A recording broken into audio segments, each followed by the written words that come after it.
once upon a midnight dreary, while I pondered weak and weary over many a quaint and curious volume of forgotten lore.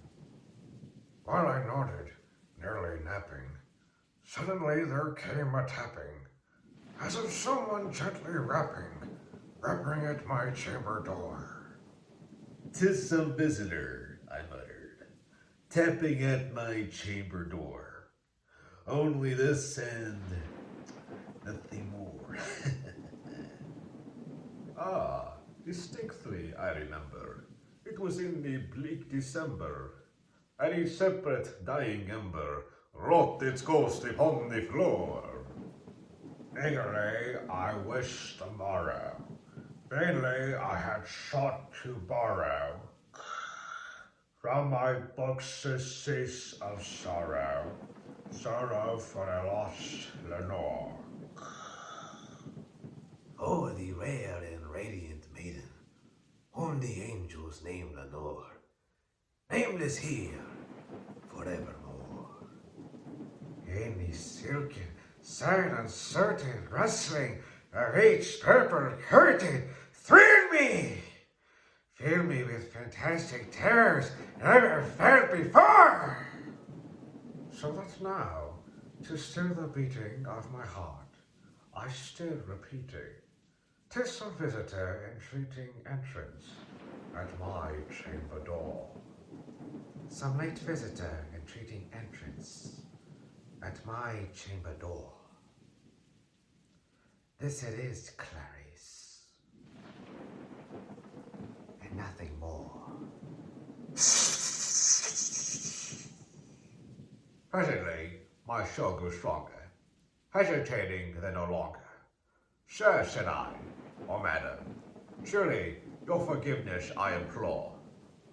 But the fact is I was napping, and so gently you came rapping, and so faintly you came tapping at my chamber door." That I scarce was sure I heard you. Here I opened wide the door. Darkness there, and nothing more.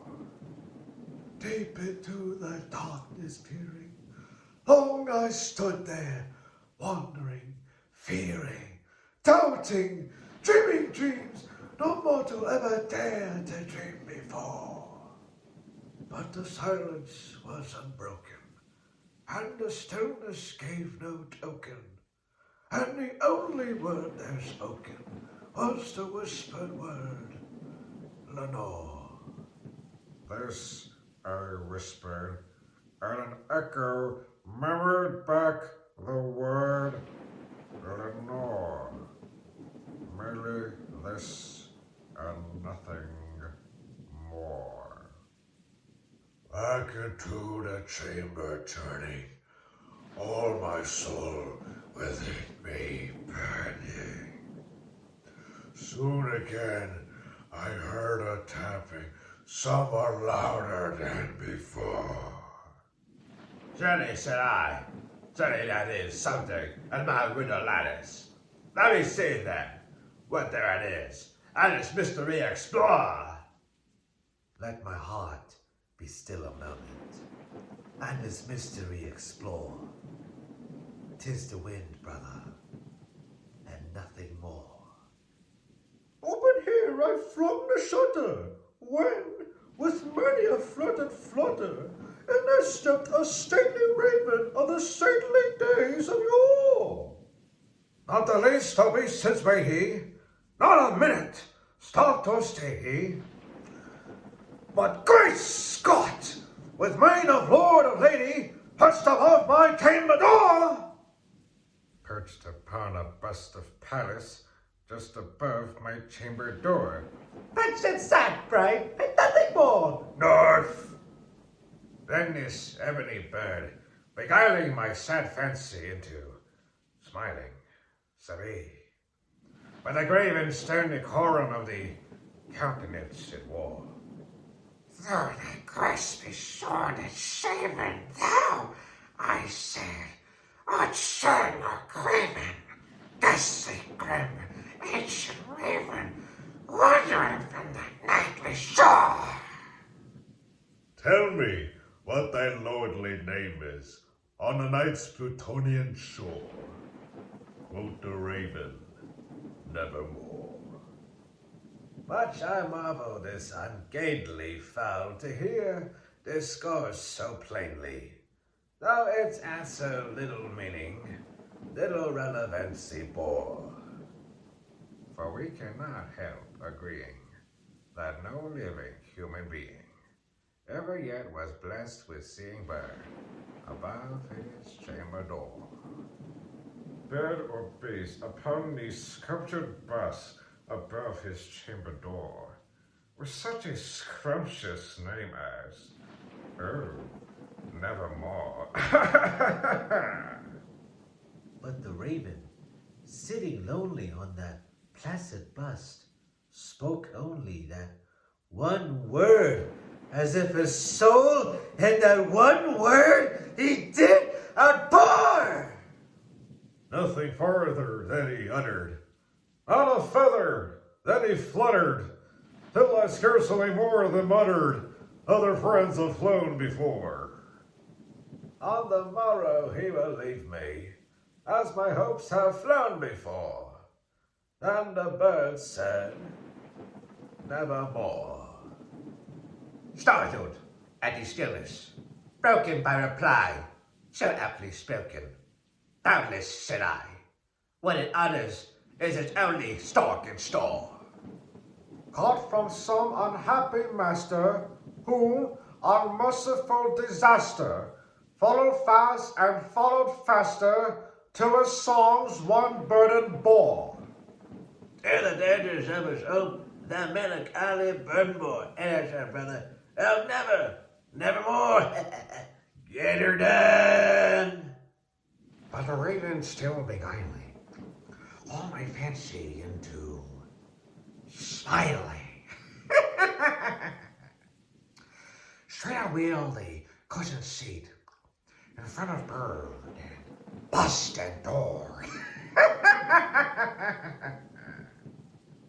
Then, upon the velvet sinking, I betook myself to thinking.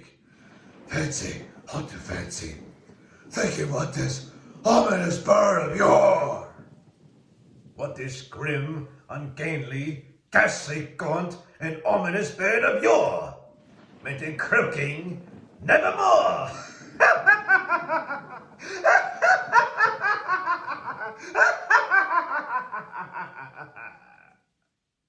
This I sat engaged in guessing, but no syllable expressing to the fowl whose fiery eyes now burned into my bosom's core. This it were, I sat divining, with my head at ease reclining, on the kitchen's velvet lining, at the lamplight clouded o'er. But whose velvet violet lining, with the lamplight gloated o'er, she shall pass. Oh, bother, nevermore. Then methought the air could dancer, perfumed by an unseen censer, you know, Adrian. Swung by seraphim, whose footfalls tinkled on the tufted floor. I tell ya. Rest thy cry, that God have lent thee, by the angels he hath sent thee. Respite and nepenthe from thy memories of Lenore. Quaff this kind nepenthe, and forget this lost Lenore. Not the raven, nevermore! Prophet, said I, thing of evil, prophet still, if bad. Devil. What a tempest sent, or rather, tempest tossed thee Here, ashore. desolate yet, all undaunted, on this desert land you enchanted, on this home by horror haunted. Oh, tell me truly, I implore, is there a balm in Gilead? Tell me, I implore. Quoth the raven, nevermore. Prophet, said I, Think of evil. Prove it still, if burn or devil. By the heaven that bends above us, by the God we both adore. Tell the soul, with sorrow laden, if within the distant Aden it shall clasp a Satan maiden, whom the angels name Lenore. Clasp a rare and radiant maiden, whom the angels name Lenore. Quote the raven, nevermore. Very ominous yet intriguing literature that was made famous by a young writer with a tortured soul. Just reading these words can send shivers down your spine. But beware, reading this kind of poem can send you to a place where all things eerie and mysterious belong, a dark dimension of human imagination. So be careful reading The Raven, or else you might find yourself in the Twilight Zone. Be that word our sign of parting. Bird or fiend, I shrieked, upstarting. Get thee back into the tempest, and the night's plutonium shore. Leave no black plume as a token of that lie thy soul have spoken. Leave my loneliness unbroken. Quit the bust above my door.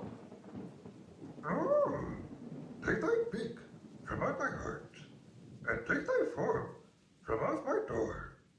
Nevermore, quoth the raven. Yes. And the raven, never flitting, still is sitting, on a pallid bust of Paris, just above my chamber door.